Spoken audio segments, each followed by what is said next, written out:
또 짧은 시간이었지만 다윗이 그가 이 29편을 통하여서 특별히 여러 가지 다윗에게 수식어가 붙지만 시인 다윗으로서의 역량이 풍성히 담겨져 있는 시라는 것을 함께 나눴습니다. 그래서 이 지금 오늘 방금도 읽었던 이 말씀을 통해서도 보면은 다윗은 굉장히 시적인 표현들을 많이 사용합니다. 그러니까 일상적으로 사용하는 그런 어떠한 평서문이 아니라 어떠한 은유적인 표현, 상징적인 표현을 통해서 하나님의 놀라움을 나타내고 있는 것이죠.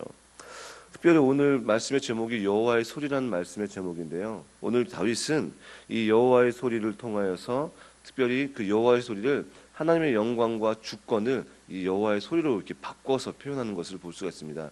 그렇게 생각해서 다시 한번 읽으시면은 다윗이 이 29편의 시를 통해서 하나님의 주권과 영광이 얼마나 강력한 것인가를 알 수가 있는 것이죠. 오늘 이 시간에 그 여호와의 소리라는 표현을 통해서 하나님의 영광과 주권이 얼마나 강력하신 것인가를 오늘 함께 저와 나누겠습니다. 먼저 우리가 3절에 보면은 다윗은 여호와의 소리가 물 위에 있도다라고 이야기합니다. 그래서 여호와는 많은 물 위에 계시도다라고 표현하고 있습니다. 이 물이라고 표현하는 것, 특별히 이 원어에 보면 이 물을 하마임이라는 게 단어를 씁니다. 히브리어로, 고대 히브리어로. 원래 물이라는 단어는 그냥 마임이라는 단어를 씁니다. 근데 이 하라고 하는 것이 붙은 것은 정관사, 그러니까 딱 하나밖에 없는 것을 표현하는 것이죠. 근데 하나님께서 그 여호와의 소리, 그러니까 다시 한번 바꿔서 말하면은 하나님의 주권과 영광이 물 위에 계시다라고 한다는 것은 이 물이라는 것에 대한 해석을 여러 사람들이 이렇게 표현하기도 합니다. 여러 사람들이 이 해석에 대해서 표현하고 하는데 가장 많이 해석하는 것들이 첫 번째로는 모든 만물의 가장 근원이 되는 것이 물 아닙니까? 물. 그죠? 생명이 살아가기에 있어서 꼭 필요한 것. 지구의 70%가 물이고 우리 인체에도 물이 상당히 많은 양을 차지하는 것처럼 물은 그 생명의 근원, 생명을 유지할 수 있는 가장 중요한 것입니다. 그 위에 하나님이 계시다는 것이죠. 두 번째로는 그 물이라고 표현한 것에 있어서 다윗은 고대 근동 지역에서 섬기고 있는 그러한 풍습과 이방 우상들에 대한 정면적인 도전을 이야기합니다. 왜냐하면 구약에서 많은 이스라엘 백성과 그리고 그 고대 근동 지역에서 섬기고 있는 신들, 그 신 중에서 으뜸이 되는 신 바알, 우리가 너무나도 잘 아는 신 아닙니까? 그 바알은 무엇을 주관합니까? 천둥과 우레, 비를 주관합니다. 결국은 고대 근동 지역 농경 사회에서 가장 강력한 신은 어떤 신이었다고요? 물을 주관하고 농경 사회에 유익을 주는 존재, 그런 신이 가장 강력한 신이었습니다. 그래서 예전에도 제가 한번 말씀드렸던 적이 있었던 것 같은데요. 이 고대 근동 지역에서 가뭄과 장마, 비가 내리는 것들을 표현할 때에 바알이 죽음의 신과 싸워서 졌을 때는 가뭄이 왔고 그리고 다시 부활해서 살아있을 때는 비가 내린다. 이게 바로 고대 근동 지역 사람들이 믿었던 그런 신사상이었던 것이죠. 하나님이 그럼 그 물 위에 있다고 한다는 것은 무엇입니까? 그런 고대 근동 지역에서 믿는 그런 잡다한 우상이나 신, 그 위에 계시다는 것이죠. 너희들이 믿는 그러한 잡다한 것들, 그 모든 것들, 그 물 역시도 하나님께서 창조하신 피조물이다. 하나님의 영광과 주권이 그 모든 것 위에 계시다라고 하는 것을 다윗이 오늘 이 3절 말씀을 통해서 표현하고 있는 것입니다. 계속해서 다윗은 4절에 여호와의 소리가 힘있고 위엄있다라고 표현하고 있습니다. 이것은 하나님의 주권과 영광이 점점 더 두 번씩 반복한다는 것은 강성해진다라고 표현하는 것이죠. 반복하는 것. 하나님의 영광과 주권이 더욱더 세지고 있다라고 표현하고 있습니다. 그래서 다윗은 앞으로 이후에도 여러 가지 자연 경관과 또 자연 현상을 통해서 하나님의 주권과 위엄이 강력해짐을 보여주고 있습니다. 계속해서 그 하나님의 주권이 어떻게 강력해진가를 말씀을 통해서 나누려고 합니다. 5절 말씀 보면 여호와의 소리가 백향목을 꺾었다라고 이야기합니다. 그리고 여호와께서 레바논 백향목을 꺾어 부수시도다라고 표현합니다. 그냥 백향목도 아니고 이 레바논이라는 지명이 있습니다.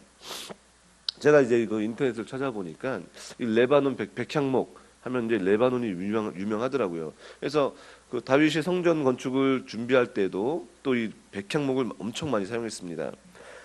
인터넷 찾아보니까 이 백향목이 거목과에 속하더라고요. 거목. 굉장히 큰, 지금 저희 교육관 옆에도 몇 년 됐다고 제가 들었는데 까먹었네요. 저 엄청나게 큰 나무가 있지 않습니까? 이 레바논 산지에 있는 이 백향목은 크기가 25m에서 40m까지 자란대요. 이거 어마어마한 크기인 거죠. 그러한 크기의 높이의 길이의 나무가 이제 가지가지가 연결이 되어지면 하나의 단일 가지가 약 10m까지 옆으로 퍼진다고 합니다. 그러면 그 백향목이라는 그 하나의 나무가 규모가 엄청난 것이죠. 높이가 25에서 40m, 가지 하나하나가 길게는 10m까지 자란다고 한다면 그 폭들은 정말 어마어마한 크기가 될 것입니다. 그러한 거목조차도 우리 하나님께서 어떻게 하신다고요? 꺾어버린다는 것이죠. 많은 사람들은 그 거목 앞에서 웅장하고 찬양하고 그 나무 앞에서 엎드리고 절할 수 있지만 그 모든 것들도 하나님 앞에서 어떻게 된다고요? 젓가락 이쑤시개 부러뜨리는 것처럼 또 하나님 앞에서는 부러질 수밖에 없는 존재라는 것입니다.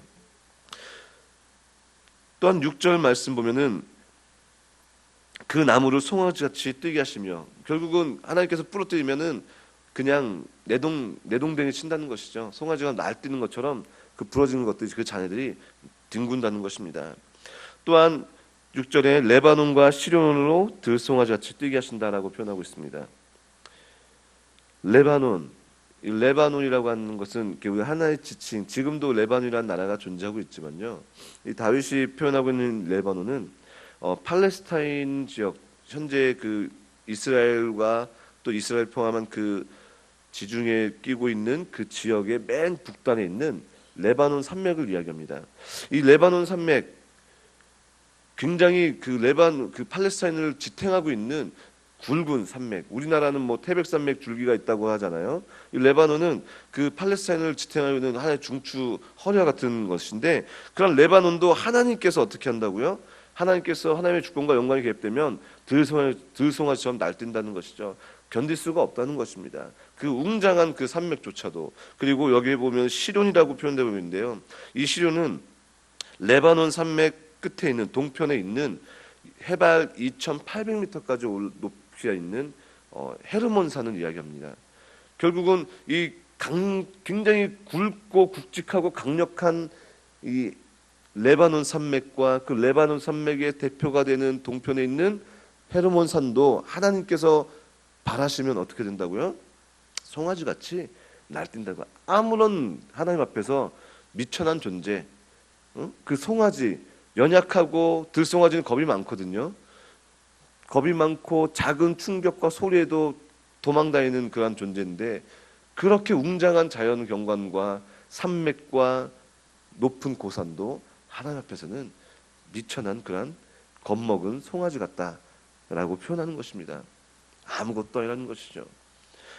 또한 7절 말씀에 여호와의 소리가 화염을 가른다고 합니다. 화염은 인간이 두려워하는, 불은 인간이 두려워하는 존재, 또 인간이 가장 또 필요한 존재, 또 심판을 또 의미합니다. 그 모든 것도 하나님의 주권 아래 있다고 표현합니다. 8절 말씀에 또 어떻게 이야기합니까? 여호와의 소리가 광야를 진동하게 합니다. 이 광야는 후반절 보니까 가데스 광야를 이야기합니다. 가데스 광야는 우리가 출애굽 당시에도 모세가 물을 나게 했던 광야였고요. 그리고 지명적으로는 레바논 산맥 맨 남단에 위치하고 있습니다. 아까 레바논을 이야기할 때 헤르몬산은 어떻게 했습니까? 동편이었고요. 그리고 레바논 산맥은 북편부터 쭉 이어지는 그 거대한 산맥이라고 얘기했죠. 이 가데스 광야는 바로 그 레바논 산맥의 최남단에 위치하고 있습니다. 그럼 우리는 어떻게 생각할 수 있을까요? 그 당시 이스라엘 백성들과 그 당시 그 팔레스타인 지역에 거주하는 많은 이들이 웅장하게 생각하고 또 거대하다고 생각했던 팔레스타인의 북과 남쪽과 동쪽에 위치한 그 모든 것들이 다 누구 손 아래 있다고요? 하나님의 주권 아래. 여호와의 소리가 그 위에 있어서 하나님의 소리가 한번 바라면, 하나님의 주권과 영광이 바라면, 너희가 섬기는 그 강력하고 너희가 섬기고 숭배하는 그 백향목, 산맥, 물, 화염, 불, 모든 것들이 다 아무것도 아니라고 다윗은 하나님의 주권을 찬양하고 있다는 것입니다. 하나님의 주권과 통치는 어떤 한 지역을 따지지 않습니다. 하나님의 통치는 모든 우주 가운데 계십니다. 하나님의 통치는 우리의 삶의 한 부분만 통치하시는 것이 아니라 우리 모든 삶을 통치하고 계십니다.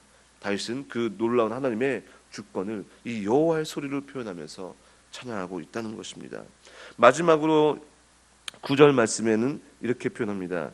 여호와의 소리가 암사슴으로 낙태케 하시고 살림을 말갛게 벗기시니 라고 표현합니다.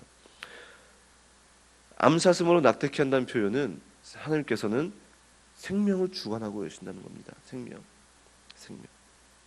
그리고 살림을 말갛게 벗기신다는 것, 이전에 얘기했던 그 레바논 산맥에 펴있고 자라나는 그 무수한 살림, 그 살림도 하나님의 주권이 바라면 벌거벗은 산이 된다라고 표현하는 것입니다.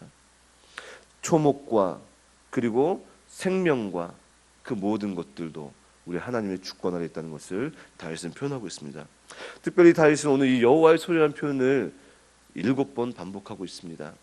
3절부터 9절까지 7번 여호와의 소리, 여호와의 소리 이렇게 표현하고 있습니다. 우리는 7번이라는 그 숫자의 의미를 너무나도 잘 알고 있습니다. 무엇이죠? 완전수죠. 히브리인들이 이야기하는 완전수. 하나님의 소리, 하나님의 주권과 영광은 다윗은 의도적으로 완전하다라는 것을 표현하고 있습니다. 할렐루야. 그 완전하신 하나님의 주권과 그 영광이 우리의 삶을 붙잡고 계십니다.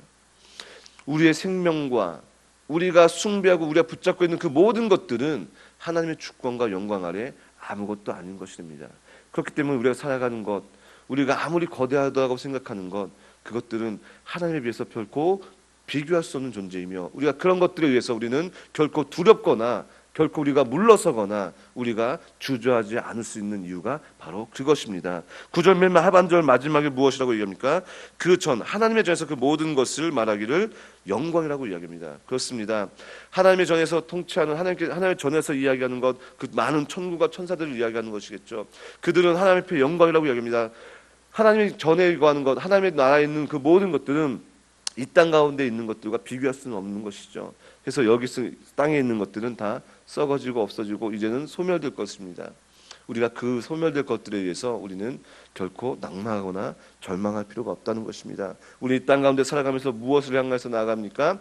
하나님의 영광을 위해서 살아가며 또 하나님의 영광에 살아가는 우리에게 하나님의 소리, 하나님의 주권과 영광 그리고 그 통치가 함께 있을 줄 믿습니다.